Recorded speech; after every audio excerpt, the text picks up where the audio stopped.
Hello everyone, Assalamu alaikum. Welcome to my channel Study Guide by SMA. Hope you all are fine and doing great. Today I am here with another very important video for all my second year chemistry students who are going to appear in Rawalpindi board exams. Today I am going to tell you the important topics of all the chemistry chapters जिसमें आपके पास MCQs भी हैं, short question answers भी हैं, long भी हैं और आपने किस तरह से प्रिपेयर करना है वो मैं आपको बताऊंगी। चैप्टर वाइज इंशाल्लाह वीडियोस अपलोड करूँगी। जो कंटेंट है सेकंड ईयर केमिस्ट्री की बुक का, उसमें टोटल 16 चैप्टर्स हैं और फर्स्ट 6 चैप्टर्स इनऑर्गेनिक पोर्शन के हैं, 7th से लेके 13th तक ऑर्गेनिक है और उससे नेक्स्ट 3 चैप्टर्स जो है वो मिसलेनियस है। ठीक है जी। सो आज चैप्टर नंबर 1 और 2 को डिस्कस कर लेते हैं कि उसमें से आपने कौन कौन से टॉपिक्स करने हैं। सो फर्स्ट चैप्टर के बारे में तो मैं ये कहूँगी कि आपने बिल्कुल भी नहीं छोड़ना, इसमें आपने सब कुछ प्रिपेयर करना है। स्पेशली अगर मैं देखूँ कि इसमें हिस्टोरिकल बैकग्राउंड, फर्स्ट टॉपिक आप देखें जिसमें अलराजी है, डोबराइनर है, मेंडलीव है, न्यूलैंड है। तो इस तरह से ये कुछ साइंटिस्ट की कंट्रीब्यूशन है, इसका आप लोगों ने शॉर्ट भी प्रिपेयर करना है और एमसीक्यूज़ के लिहाज से भी प्रिपेयर करना है। फिर नेक्स्ट आ जाता है जी define periodicity, define periodic table, define Mendeleev periodic table, define modern periodic law. तो ये 3-4 डेफिनेशंस लाजमी आती हैं। लास्ट टाइम बोर्ड में भी पीरियोडिसिटी और पीरियोडिक टेबल की डेफिनेशन 2 नंबर की आई थी और मोस्टली बच्चों का ये गलत था। तो आप लोगों को ये डिफ़ाइन करना भी अच्छे से आना चाहिए, ठीक है। फिर उसके बाद आ जाता है आपके पास जी डिफरेंट पीरियोडिक टेबल से रिलेटेड इन्फॉर्मेशन, जिसमें लॉन्गेस्ट पीरियड कौन सा है, शॉर्टेस्ट पीरियड कौन सा है, ठीक है। एमसीक्यूज़ में ये जनरली आता है क्वेश्चन। और फिर फैमिलीज़ आ जाते हैं तो शॉर्ट क्वेश्चन आंसर्स में कि जी why alkali metals are called so, alkaline earth metal are called so, why halogens are called so, यानी कि ये फैमिलीज़ के जो डिफरेंट नाम दिए गए हैं ये क्यों दिए गए हैं, ठीक है।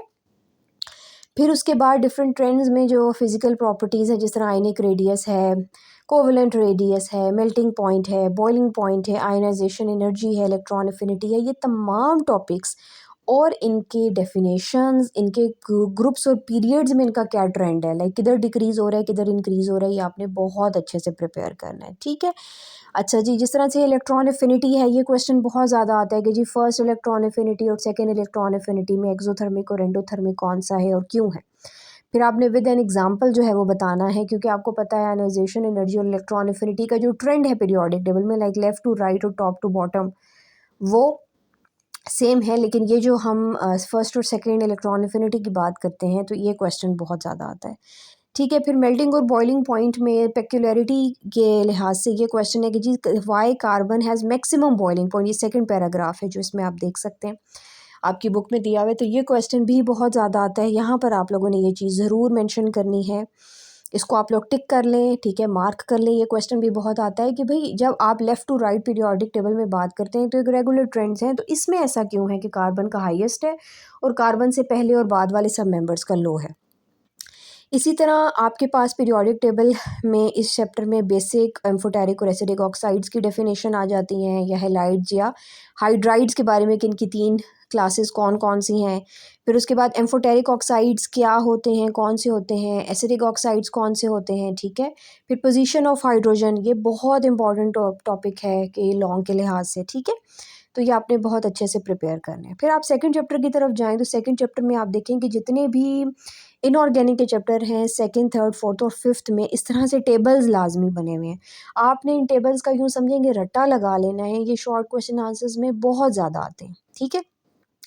और दूसरी ये चीज़ बहुत आती है जी पेक्यूलियर बिहेवियर, ठीक है। तो हर फैमिली का फर्स्ट जो मेंबर है उसका कुछ कैरेक्टरिस्टिक्स बाकी फैमिली से डिफरेंट हैं, तो उनका इस तरह से टॉपिक आ सकता है लॉन्ग में।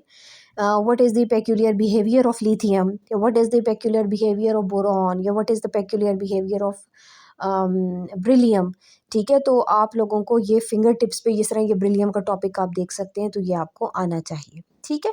तो इसको आपने लॉन्ग के लिहाज से प्रिपेयर करना है।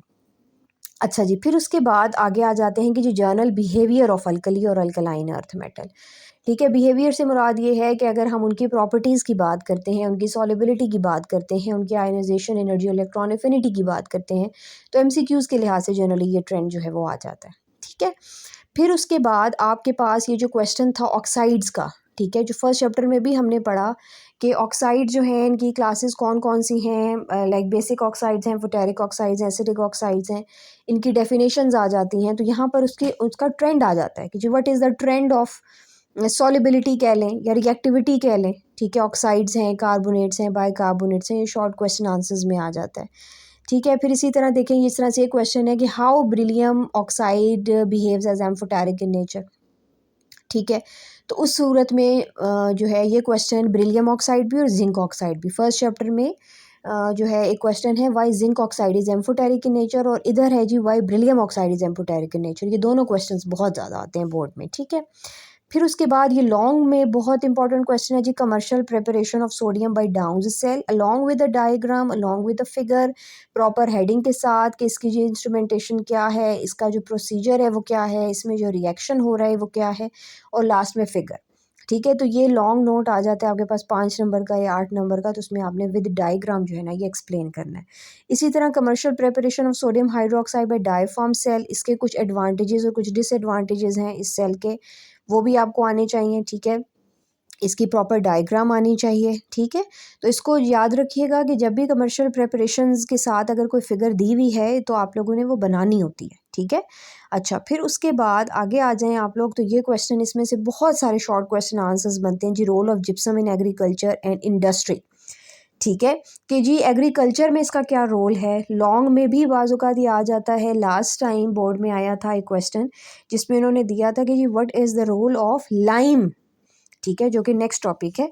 तो ये लॉन्ग में भी आ जाता है। जिप्सम के लिहाज से प्लास्टर ऑफ पेरिस हो गया या डेड बर्न्ड जिप्सम हो गया, ये शॉर्ट में डेफिनेशंस आ जाती हैं। हार्ड फिनिश प्लास्टर्स हैं, ठीक है, इधर आप देख सकते हैं। तो ये प्लास्टर ऑफ पेरिस है, ठीक है। How plaster of Paris can be prepared, या why gypsum is added in cement, जब सीमेंट की प्रोडक्शन होती है। तो इस तरह से शॉर्ट क्वेश्चन आंसर्स जिप्सम में से बहुत सारे बनते हैं। लाइम वाला ये वाला क्वेश्चन लॉन्ग में आ चुका है। सो आई होप कि आप लोग जो हैं, आप लोगों को समझ आ गई हो कि फर्स्ट और सेकंड चैप्टर से आपने क्या प्रिपेयर करना है। बेटा एमसीक्यूज़ आपने किसी भी चैप्टर का नहीं छोड़ना, आपने किसी भी चैप्टर के एमसीक्यूज़ नहीं छोड़ने हैं, वो एक्सरसाइज वाले तो आपने लाजमी करने हैं। सो आई होप कि फर्स्ट और सेकंड चैप्टर की आपको समझ में आ गई होगी कि आप लोगों ने क्या प्रिपेयर करना है। फिर भी कोई क्वेश्चन हो तो आप कमेंट सेक्शन में मुझे बता सकते हैं। इंशाल्लाह नेक्स्ट वीडियोस चैप्टर वाइज में अपलोड करूँगी। Thank you so much for